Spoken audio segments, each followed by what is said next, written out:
booster, j'allais dire, l'économie nationale.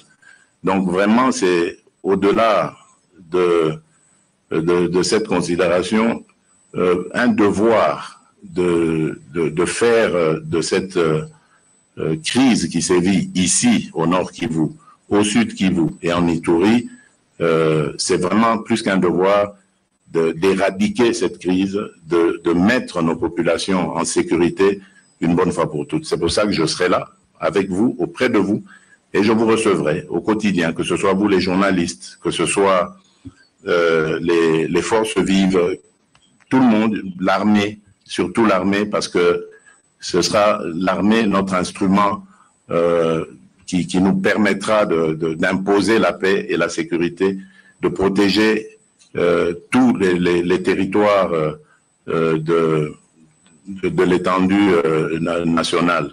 Donc, nous serons ensemble engagés dans ce combat pour le retour à la paix. Voilà, je reviendrai donc dans quelques semaines pour cela.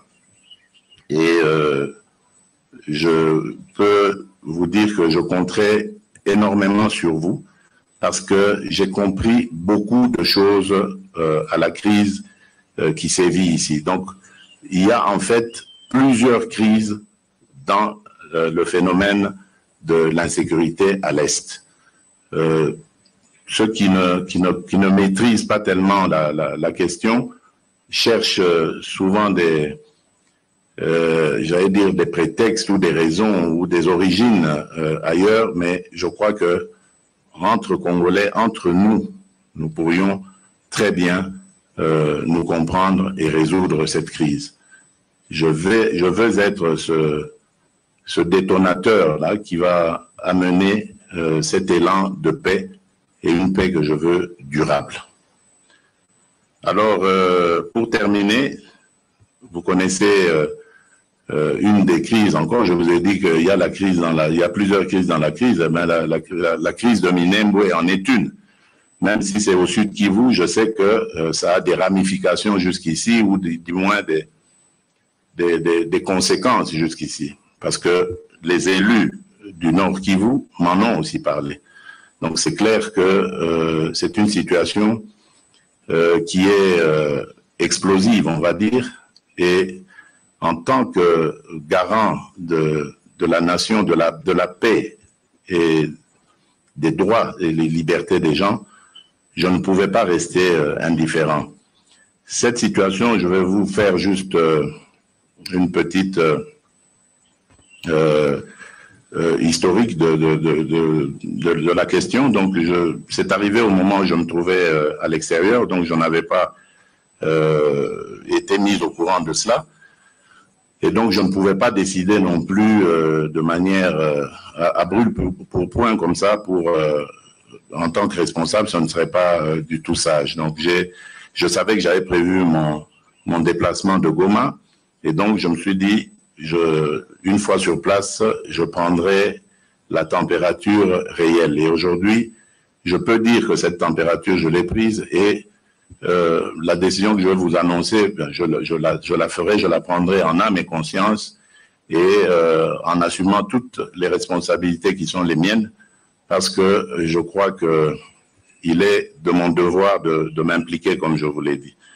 Et donc, en prenant des renseignements sur cette crise, j'ai compris qu'il s'agissait d'un procès verbal qui avait été notifié à un bourgmestre que l'on installait, je vais dire de manière officielle cette fois, dans ses fonctions, sur un territoire dont les limitations sont contestées et surtout dans un contexte de conflit latent. Et donc, au moins, le salut du peuple est la loi suprême. Et je ne peux pas laisser un peuple, surtout le mien, un peuple au Congo, en danger. Voilà pourquoi j'ai décidé de purement et simplement annuler ce qui a été fait jusqu'ici. Mais Mais je ne vais pas en rester là. Parce que, justement, c'est le fait de n'avoir jamais décidé sur ces problèmes qui se déroulent à l'Est que cela a toujours engendré des crises. Cette fois-ci, nous allons décider. Mais qu'est-ce que nous allons faire? Je vais très rapidement mettre une commission sur pied. Une commission composée uniquement de scientifiques et de préférence des scientifiques qui ne seront pas originaires de la région. Donc, c'est-à-dire ni du Nord Kivu, ni du Sud Kivu, ni de l'Ituri, rien du tout. C'est des gens qui viendront d'ailleurs et nous sommes capables de le faire. Le Congo est grand et a beaucoup d'autres ethnies et tribus. Et donc cette commission elle sera composée d'experts scientifiques,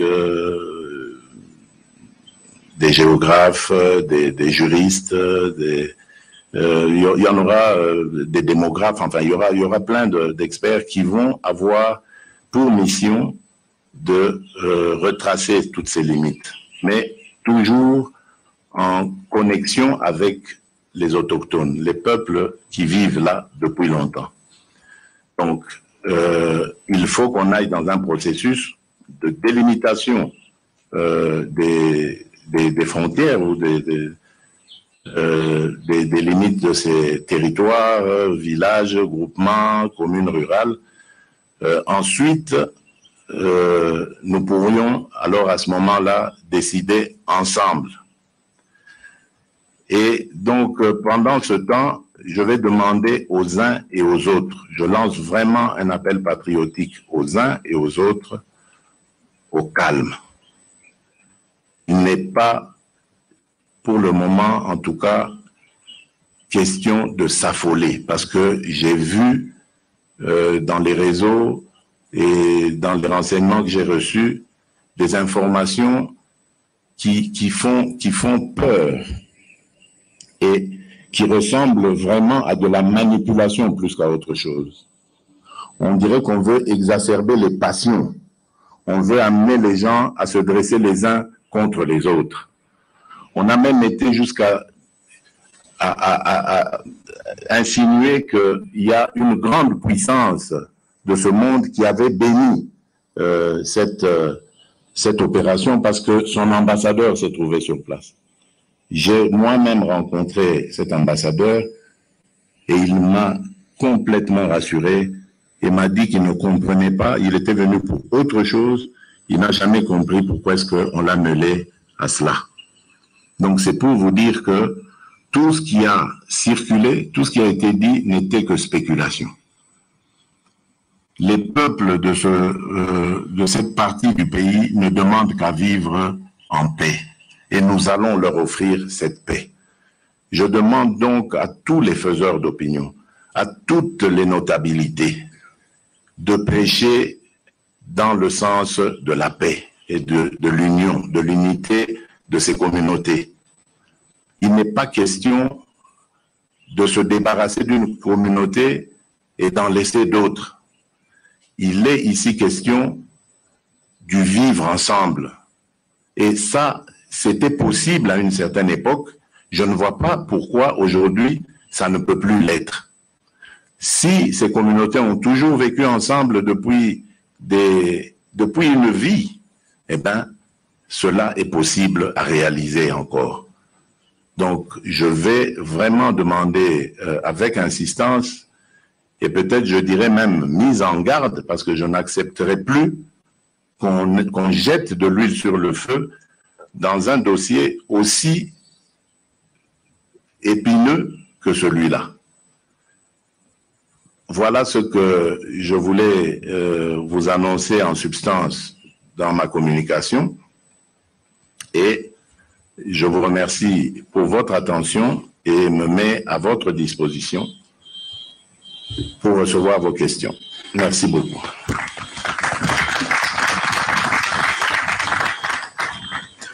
Merci, Excellence. Nous allons procéder aux questions. Nous en avons sélectionné 5. La première va concerner la problématique de Minongo. 6 questions il y a. parce que je crois que le chef d'État a été assez clair à ce sujet-là. On peut la sauter pour peut-être parler des problèmes sécuritaires. S'il y en a une, merci. Présentez-vous auprès du... Je rappelle que c'est une personne pour une question. Merci. Veuillez décliner votre masque. Le porter? Non, enlève. Excellence, Monsieur le Président de la République, depuis d'abord, nous vous remercions d'avoir choisi Goma pour abriter ce mini-sommet qui vient de chuter sur des engagements entre les pays de la région du Grand Lac. Excellence, c'est une diplomatie agissante et nous estimons qu'il y aura des résultats. Mais cependant, Excellence, Monsieur le Président, quelle est la particularité de ce mini-sommet par rapport à d'autres sommets que la région a connus? Est-ce qu'il n'y aura pas cette fois-ci une hypocrisie? C'est ce que l'opinion voudrait avoir. Ma deuxième question, Monsieur le Président de la République, c'est la question qui est toujours à la une. Nous avons interrogé les gouverneurs, nous avons interrogé les élus du peuple, la question de la rétrocession. Cette rétrocession qui n'arrive pas aux provinces, et pourtant, c'est reconnu par la Constitution. Votre vision, Monsieur le Président, c'est l'état des droits. Alors, est-ce que vous ne voyez pas, lorsque ces provinces ne reçoivent plus leur rétrocession, que cela a un impact considérable sur la sécurité, mais aussi sur l'état des droits? Je m'appelle Célestin Sibomana, Chumouche, capitaine de l'RTNC. Merci. Merci. Je réponds d'abord aux... Excellence, oui. Bien. Vous posez une excellente question parce que si je peux vous révéler un pan de nos discussions, nous la sommes posée nous-mêmes, cette question aussi. Quelle est la différence? D'autant plus qu'il y avait, il y a évidemment des mécanismes régionaux. Je pense ici à la CIRGEL, par exemple, qui peuvent très bien porter ce genre de projet. Mais vous savez, en diplomatie, il y a parfois des voix qui ne sont pas toujours les voix officielles, les voix connues, on va dire. Et celle-ci est l'une d'elles. Vous avez dit diplomatie agissante tout à l'heure, et moi je vous réponds oui, parce que c'est une initiative venant de la République démocratique du Congo. Je l'ai proposée aux pays voisins.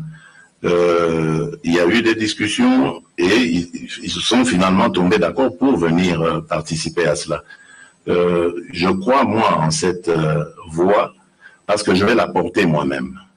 Je vous ai dit que dès mon arrivée à la tête du pays, je suis allé chez les voisins pour leur dire « je veux la paix ». Nous avons vécu longtemps en nous regardant en chien de faïence. Aujourd'hui, moi, je viens vous tendre la main. Je dis « oublions le passé », mais à condition qu'on se tourne vers la paix de brave, la paix réelle. Une paix qui va amener nos peuples respectifs à leur développement, à leur évolution, plutôt que de continuer à nous détester. Et il y a toute une batterie de propositions qui vont dans tous les sens. Comment est-ce qu'on peut avoir un régime douanier qui soit satisfaisant pour tout le monde, parce que n'oubliez pas que beaucoup de nos minerais passent par les pays voisins et d'autres même échappent au trésor parce que les taxes de l'autre côté sont peut-être plus intéressantes, etc. Donc il y a plein de choses que nous devons mettre ensemble pour réussir cette cohésion qui va nous permettre de booster évidemment le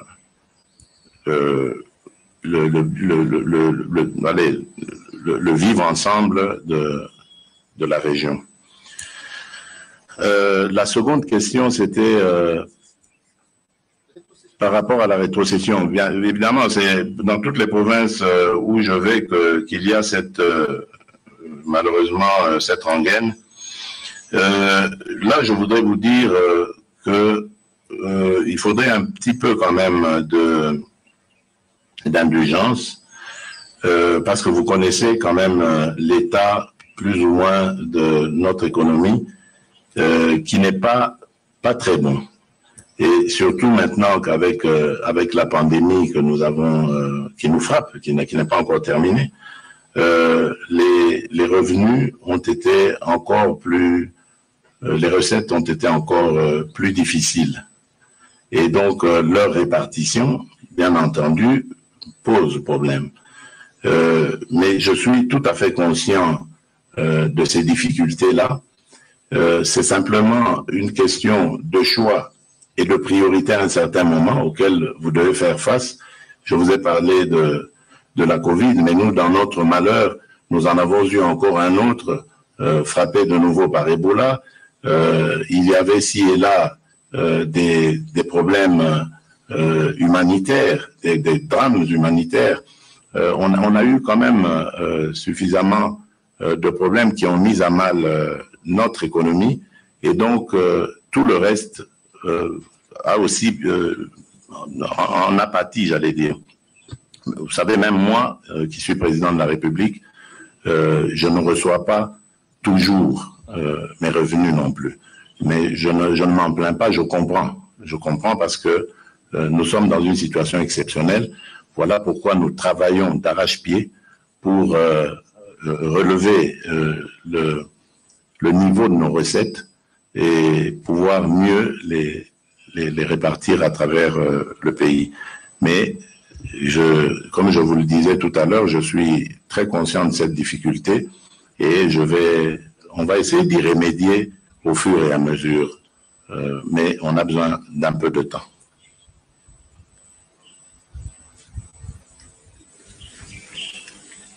Merci pour la parole, Monsieur le Président. Je m'appelle Sifa Maguru, je suis journaliste de Radio Okapi ici à Goma. Ma préoccupation est en rapport avec la rentrée scolaire. Ici au Nord Kivu, beaucoup de territoires, beaucoup de régions, notamment Massissi ou Walikale, les écoles ont été détruites et d'autres incendiées pendant les affrontements des groupes armés. Alors que nous sommes à quelques jours de la rentrée scolaire, comment vont étudier tous ces enfants et qu'est-ce que vous leur dites? À part ça, il y a aussi le problème des DDR. Des centaines de jeunes combattants se rendent tous les jours dans tout le coin, mais ils se retrouvent abandonnés dans de très mauvaises conditions. Ce problème se pose beaucoup ici au Nord Kivu et au Sud Kivu. Que comptez-vous faire pour mettre fin à cette question? Merci. Bien. D'abord, par rapport aux écoles, je voudrais leur exprimer toute ma compassion. Je ne suis pas exactement au courant de l'étendue des dégâts que vous annoncez là, parce que tout simplement, je n'ai pas reçu de rapport succinct à ce sujet. Mais je sais qu'il y a d'énormes difficultés. J'ai moi-même vu le vice-ministre de l'EPST qui est venu il y a peu dans le Massissi pour prendre en compte, et il m'avait fait le rapport à son retour, se rendre compte plutôt de l'étendue de cette situation. Mais comme je vous l'ai dit, nous sommes face à plusieurs problèmes, des problèmes de tout genre. Ce que je peux simplement dire, en plus de la compassion que j'adresse à ces populations, c'est que nous n'allons pas les oublier.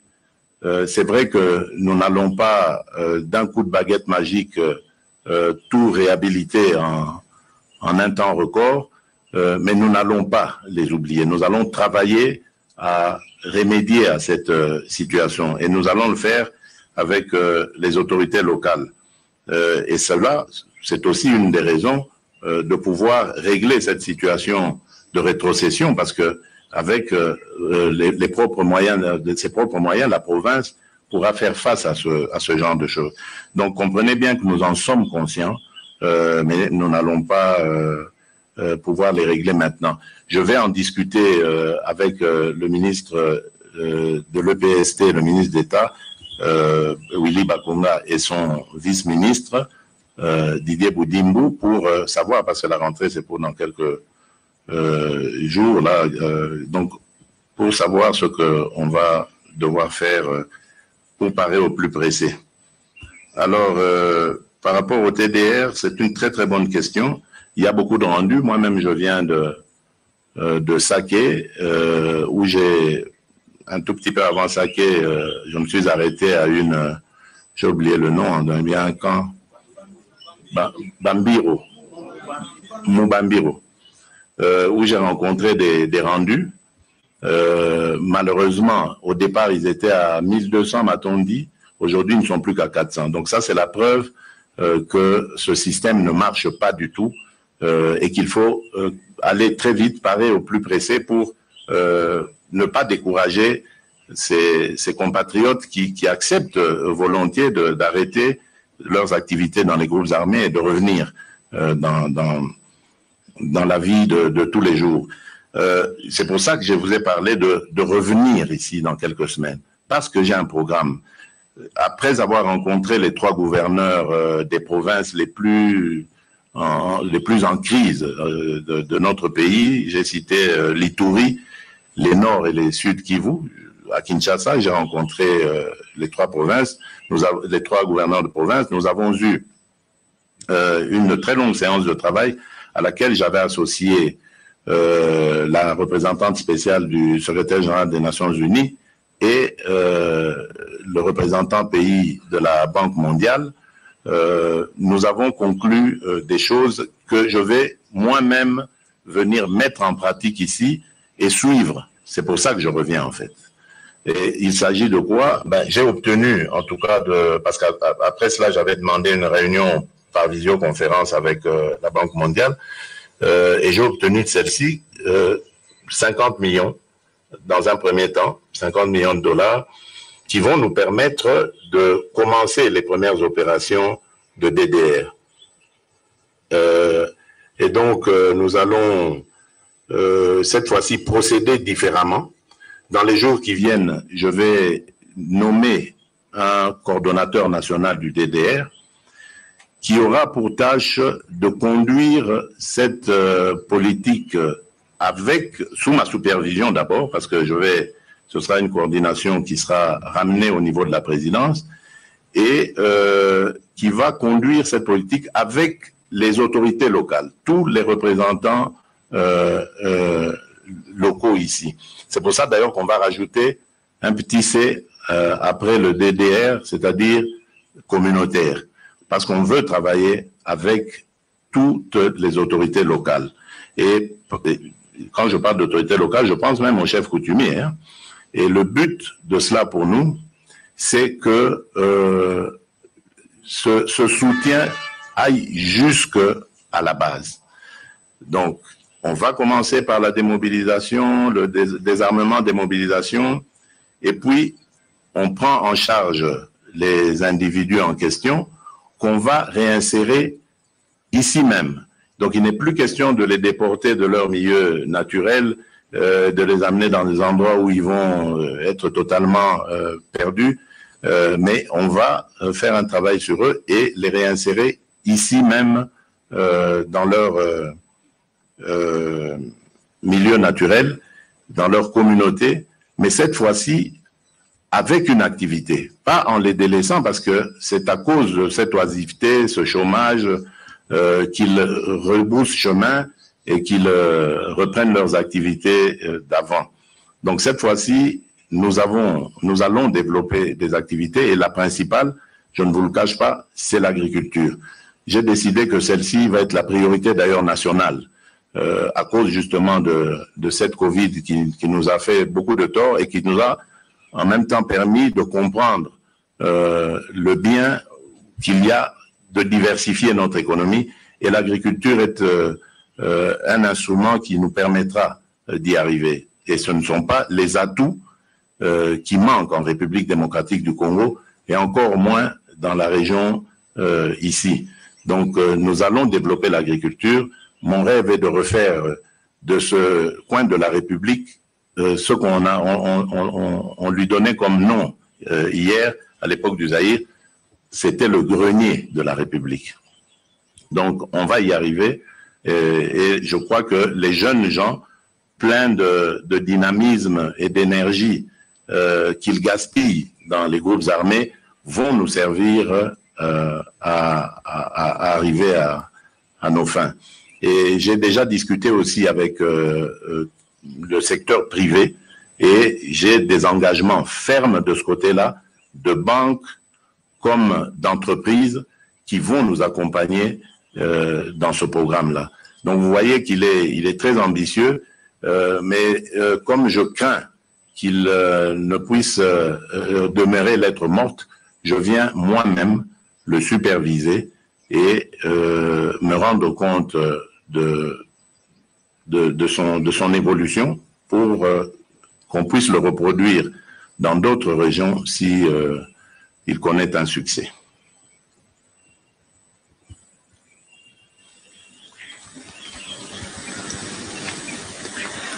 Bonjour, Monsieur le Président de la République.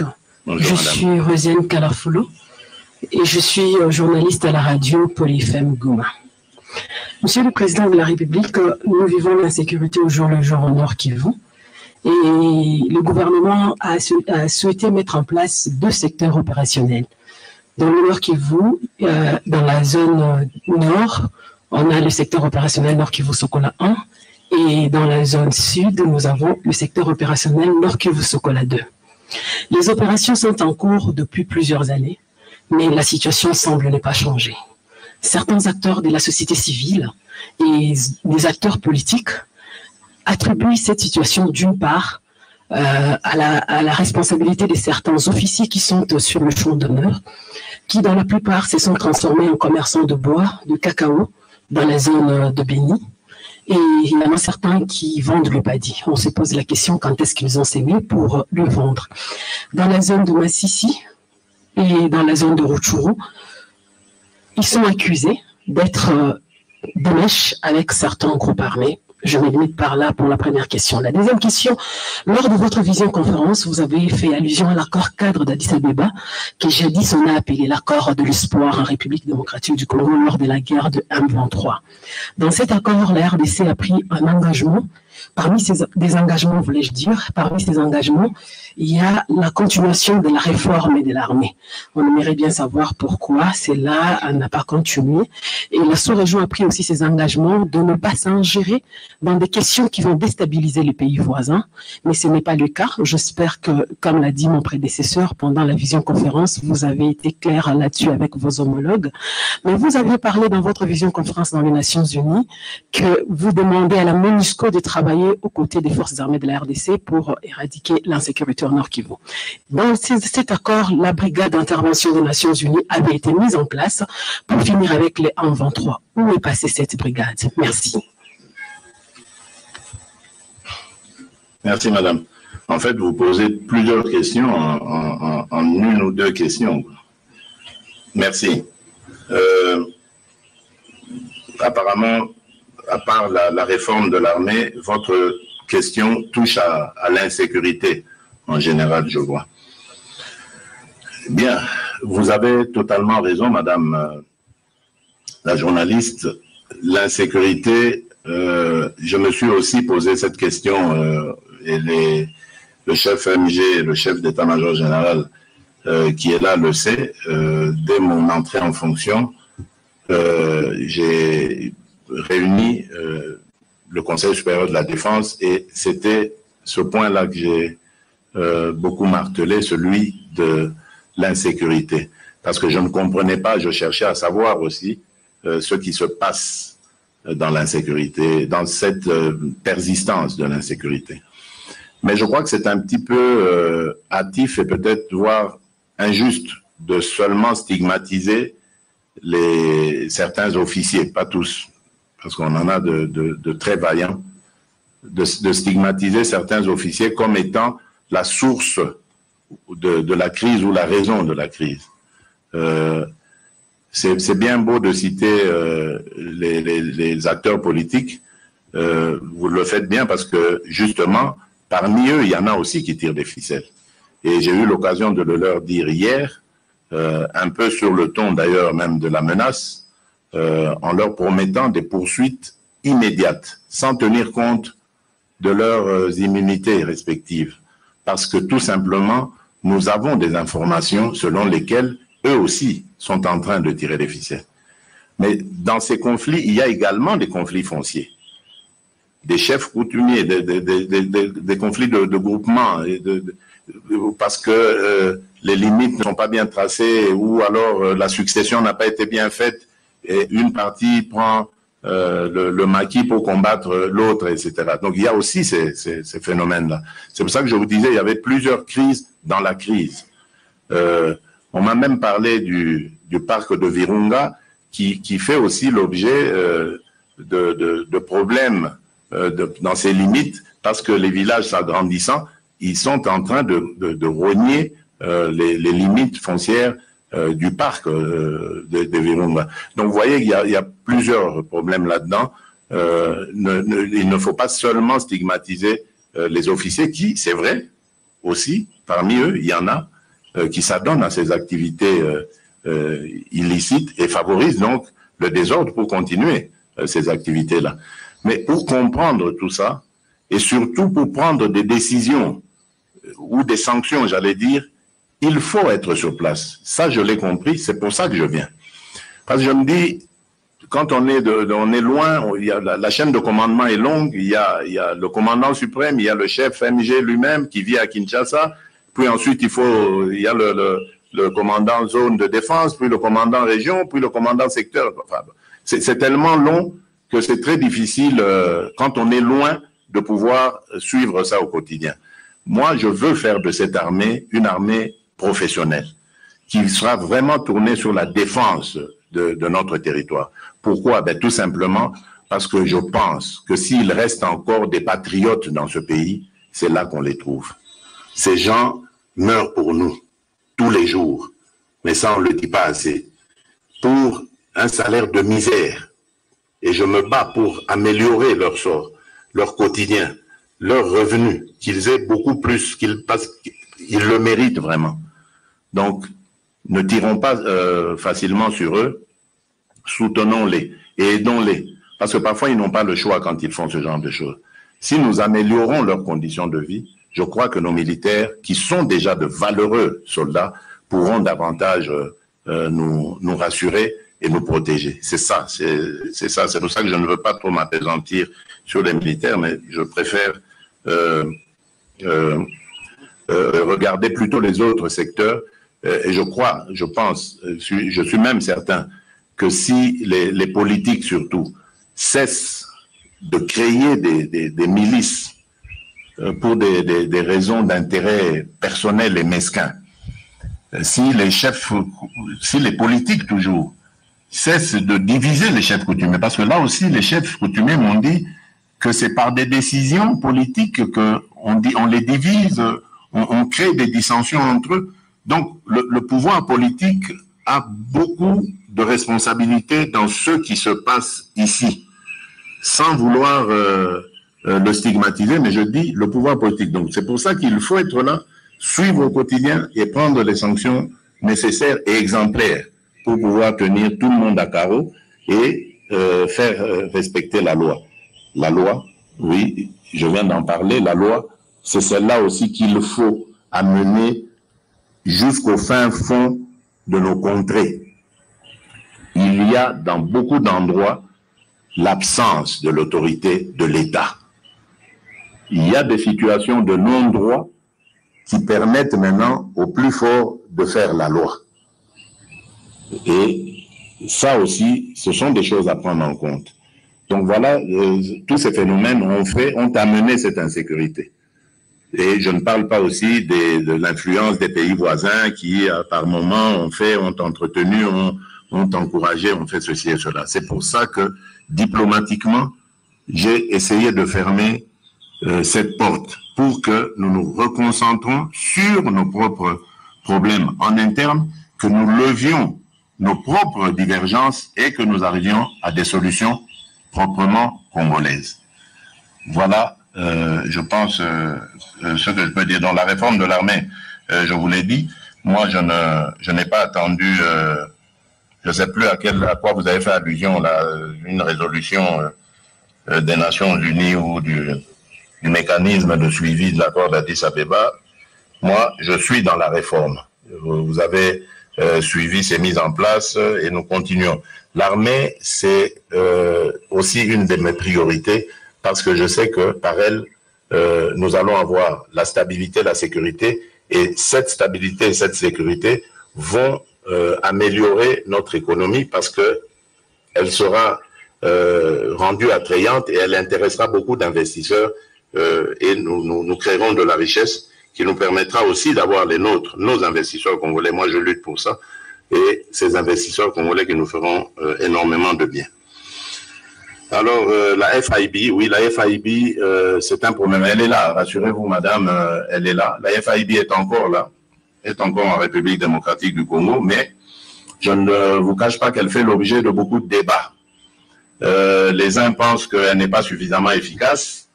Les autres, surtout ceux de la SADC, pensent que il faut la renforcer. Mais la renforcer que par des États SADC. Donc en ce moment, il y a un débat assez houleux. Les pays SADC ne veulent pas qu'on l'ouvre à d'autres pays, tandis que certains autres pays disent mais elle n'est pas assez efficace, il faut qu'on la renforce avec la présence d'autres de militaires d'autres pays. Donc on est dans ce débat.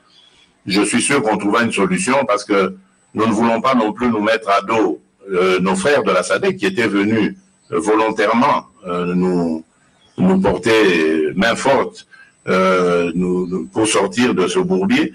Donc nous n'allons pas leur dire merci, au revoir. Donc, mais il est un fait certain, c'est que l'efficacité attendue, le rendement attendu n'est pas au rendez-vous. Mais c'est une question de discussion, d'arrangement, et on y arrivera, je suis certain. Moi, je suis un fervent partisan du dialogue, de la discussion. Voilà ce que je peux dire en substance. Excellence, avec mes hommages les plus différents, à moins que vous l'autorisiez pour une question supplémentaire, car nous avions prévu 5 questions, et nous sommes passés à plus de 5 questions, et que vous avez promis à cette presse que vous reviendrez bientôt, oui, et que vous allez tenir régulièrement des points de presse. Je vous donne rendez-vous dans quelques semaines. Soyez patients, gardez vos questions, surtout votre mal en patience. Pardon? Pardon? On en parlera. J'ai rien compris. L'appui à la presse. L'appui. Je pensais que c'est une question très importante. Ah oui, mais bon, l'appui à la presse. Écoutez, il y a à boire et à manger là-dedans. L'appui à quelle presse d'abord? Et puis, est-ce que appuyer une presse, ce n'est pas avoir un pouvoir sur elle? C'est un grand débat. Moi, je serais plutôt partisan pour offrir des possibilités à la presse, comme l'accès au crédit ou des choses comme ça, pour qu'elle s'organise elle-même. Mais si l'État régulateur commence à appuyer, mais la presse va s'adapter au fil des conjonctures, hein, en fonction de ceux qui arrivent au pouvoir. Je suis pas très partisan de ce principe, mais je suis pour que la presse soit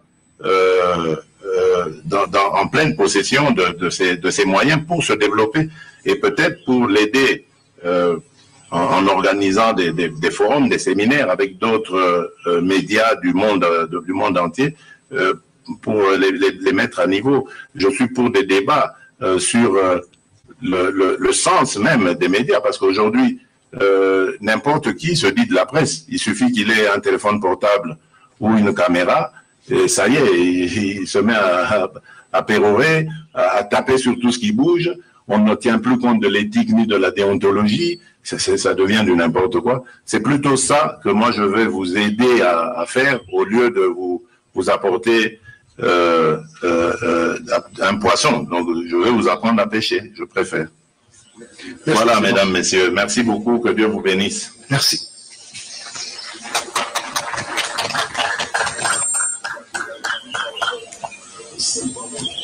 Bon, je vais dire au revoir à nos amis de la société civile. C'est qui est là? Société civile et les jeunes. Merci. Il y a encore un agent à prendre, donc... Merci. Par contre, c'est vrai que je ne vous prends pas en charge, mais je peux même vous offrir un moyen de transport. C'est pas grave. Merci. C'est pas pour vous orienter. Mesdames et messieurs, il est 16h17. Nous sommes pratiquement à la fin de cette conférence de presse que le chef de l'État vient de tenir en direct de Goma, le chef de la province du Nord Kivu, précisément au cabinet du gouverneur de province, où le chef de l'État a installé son quartier général depuis qu'il est ici, de Dondi, je vais vous le rappeler. Le chef de l'État a touché certains coins qui ont intéressé toute l'opinion, surtout la matière sécuritaire, la question des Minembwe. Il a annoncé que lui va s'investir à annuler ce qui a été fait parce que il a fusillé certaines choses.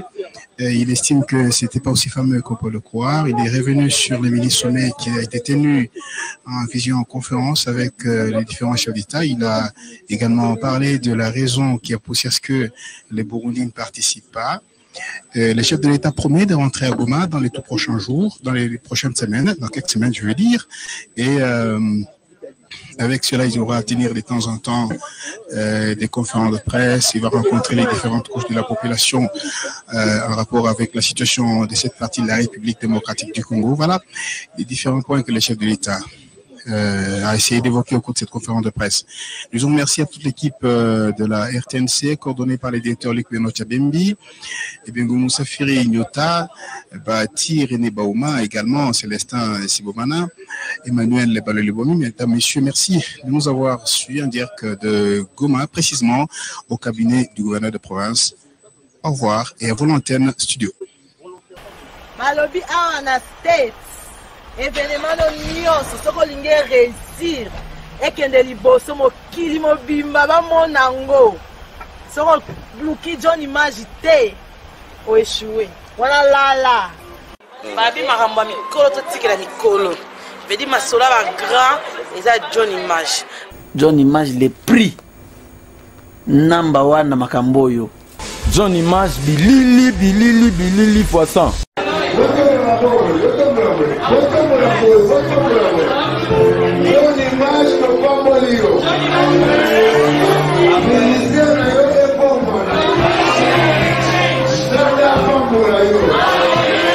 Nzambe penza pambola musala ya John Image TV donc balobi donc to sangisi ba oyo donc to mesure bango donc bakokana John Image TV te donc balobi donc il faut bo abonner donc na John Image TV donc y a rien à dire donc toko sinon ngamo leader par déjà en dimango donc merci Belika na John Image the King, le roi des images.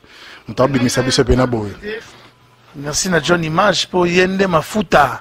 Tu peux John Image na retata. Et puis mafuta on nga obimisango. John Image the King bolanda etro parce que yende azumoki la commission ngo pembeni. John Image na gauche na droite. Ah bozo. Toi na John Image TV ya yi moko John Image motema partisa tumba. John Image beti bango fimo shikot. Yes shikot. John Image nyati bango fimo shikot. John Image aza fin. Vous avez la procès à la fête, il y a la campagne, il y a la croisade. John Image aza la saïlo musala. Et quand tu directement la YouTube, monde entier va mon ango. Donc le fait d'avoir John Image avec nous montrait déjà que ce sera la réussite de la manifestation. John Image is here, which we love. Na sempre uma casa como a John Image, so tô pensando merci uma casa parce que ton dimanche que a koka ko ya ko voyager ti passe à kati awa. John Image ba big non olingi ma solo na yo bana États-Unis mobimba toke Montréal Québec donc en tout cas ba bin soro yete kao parce que John Image a gagné ma solo donc John Image is the king. In the United States of America, John Image is the king. Yeah. John Image. Vitesse ya kosangana na États-Unis. John Image is the king. Et pas des blaguités. Ezala bamutu so basali musala bakangi ne loko. Mais John Image lelo lobby monde ba moniango. Zamba pamba John Image. John Image ne lelo vraiment akangi masolo. Batika azala. Ah, voilà les mots. Poye. Tubasi tunyonso mike wana ekokufa ye azaka king number 1. Avenir na bango ba misusu, futur na bango eza déjà présent ya John Image. Côté image to confirme, côté son to confirme, côté image ya photo à canon. John Image yo umela okoma mwelo. Abila John Image grand DJ au sanate. Songi fait neza musique a bien John Image. Photo est à classe. Le gars bakangi on a lo le kiti na mabele John Image. Et bon image to le belate pour ça John Image. Contactez Kabiso le numéro 1 les anasi. So bengi numéro 1 aussi John Image. Pas trop cher pour bangater pour une image à ce Babi John Image. C'est qui bien. Ma personne c'est comme on a la bino fort boy déjà. Bon on a John Image. Na kacha Portland no dans le States. John Image vraiment grand prêtre mango kotonayo sala 4 siècles ou même la place ça. John Image quand nous vivons image ya ba John Image dakay lo moko ba kupu esiko. Fly243.com est la première agence de voyage en ligne africaine offrant une gamme complète de services. Chez Fly243.com, nous donnons à chaque voyageur le pouvoir de prendre la meilleure décision lorsqu'il s'agit de réserver des services de voyage abordables.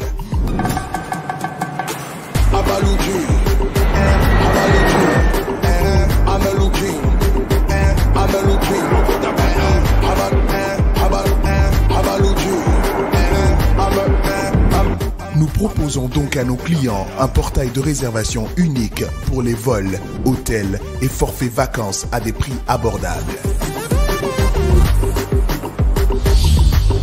Fly243.com au service du voyageur. Shalom frères et sœurs, je suis Mike Alambay. Parlons autour de John Image. Sincèrement, il est le meilleur. He's the best. John Image. C'est vraiment le meilleur que j'ai rencontré dans ce domaine. Il y a Bilili. Bilili est à Makambone. John Image, Bilili. John Image, le meilleur. Nous bénissons Dieu. John Image, c'est un instrument de Dieu pour cette ville. Mais moi, je prie pour que Dieu se souvienne de lui et qu'il le bénisse. Voilà. Que Dieu bénisse John Image. Merci beaucoup pour la support na yo na misala na biso ba artiste kolo apambola yo makila Yesu efinika musala na yo mayele bele koba mata kokitate na kombo na Yesu Kristo. Amen. Merci John Image. John Image, si tu veux que musala no eleka pe mokile monango badlanda makambo yo sala kokendeska musute John Image de King. Je disais aux gens, mais en tout cas, à un moment, il faudrait quand même. On s'en est bien. On est mis quelqu'un. On est mis quelqu'un. On est bien. Donc, John Image, ça m'a dit bien. Mais il y a quelque chose que j'aime avec John Image. C'est cette spontanéité-là, quoi. John Image. John Image. Vitesse, aussitôt vous avez l'action, dites-vous que dans les heures, je dis bien les heures, et la réaction, les heures qui viennent, donc vous pouvez déjà vous regarder en ligne. Et ça c'est extraordinaire. Alors que ce travail, beaucoup de nos frères et sœurs qui ont fait des reportages, mariages, conférences, concerts, papa. Et pour là, comme on l'a dit, disque dire, mais nous aurions trouvé un mariage, il y a un événement, mais on l'a dit. Nous avons 2 ans, 3 ans, 4 ans, 5 ans. Donc, nous avons une image, mariage. On en a vu de toutes les couleurs. Donc, à John Image, je dis, John Image ezali site oyo ke osali mariage lelo lobi na tongo mariage na emonane ezali te emonane na YouTube emonane na Facebook ezali ba site mususu oyo bambanda ba melio ba image ba melio na fête ya mariage ba photo na auto ba melio. États-Unis, John Image is the king. Et pas des blaguité. Ezala ba mususu ba sali musala ba kangi ne loko. Mais John Image lelo lobi donc le fait d'avoir John Image avec nous montrait déjà que ce sera la réussite de la manifestation. Avenir na bango ba misusu, futur na bango est déjà présent. Il y a John Image. John Image,